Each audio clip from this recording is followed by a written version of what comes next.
We are in a sleepy coastal town in a upscale home. A whole family is found dead, but one, the eldest son, declared guilty, he will never leave prison.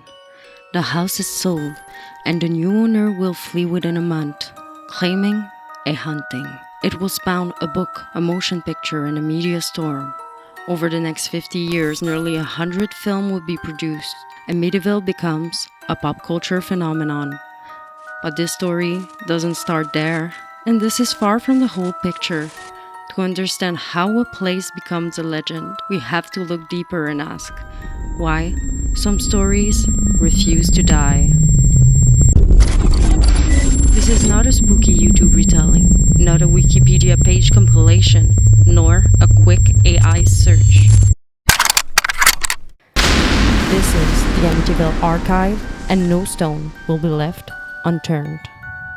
Hi, I'm Michelle. Welcome to the deepest dive into the Amityville rabbit hole. Are you like me, deeply interested in the subject and you want to know everything? Or maybe you've got interests that fall under the true crime, paranormal, pop culture umbrella? I'd even go as far as to say history. Either way, I've got you covered. We'll look at the subject between two perspectives. We'll jump back and forth, believer and skeptic. So wherever you are on the spectrum, you'll have a viewpoint to relate to. How long it's been now? Half a century? And this story refused to go away. It's because Amityville is a lot more than a haunted house, and also more than a true crime. It was a cultural turning point for the genre. To cover it all, we will move chronologically, divided into distinct timelines. Let's say you only want to hear about the film, follow the movie timeline. True crime enthusiasts, almost no paranormal included, focus on the murders timeline. And there will be several ones just like these, the book, the investigators, etc. But if you want a full story in all its details, follow the complete chronological path. We will start from the 1600s right up to today. Are you new to this story or need a little refresher? Let's get on the same page before episode 1 comes out.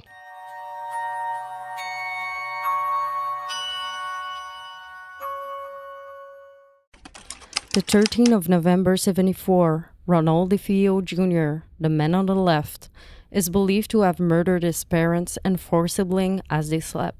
His explanation for what drove him to it kept shifting over the years. Was it insanity, abuse, drug, or even evil voices that influenced him? For now, what matters is this: the murders created a rupture, and that rupture became a fertile ground for something else.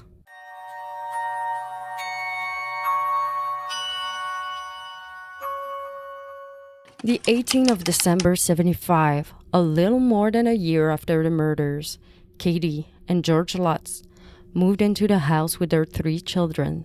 It was still partly furnished with the belongings of the deceased. Then, less than a month later, they fled.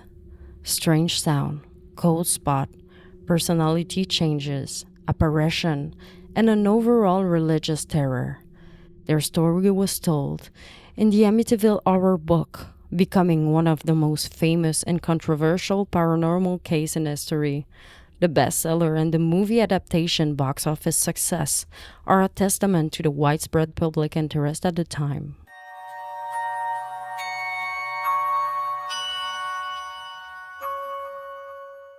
From that moment on, Amityville was no longer just a town.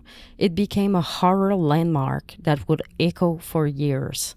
5 decades later, nearly 100 films have tried to capitalize on the original, each hoping to capture a fraction of its enduring legacy. The subject is still in the spotlight today, being brought back yet again in the successful Conjuring franchise, shining light on the paranormal investigators, the Warrens, and their involvement in the story. But why does this case sticks out and hold on through time? Amityville has a little something. It's not just the murder and the haunting. is the never-ending conflict. Conflicting testimonies, changing timelines, financial bribery, decades-long legal battle, and an overall media extravaganza. Over time, the fact became harder, sometimes nearly impossible to separate from myth. And instead of resolving the mystery, each retelling made it more complicated. But I've got a presumption to put an end to it. Though I'm not here to tell you what to believe. I've just laid out every piece of information available in the most clear, neutral, unbiased, factual way so you can decide.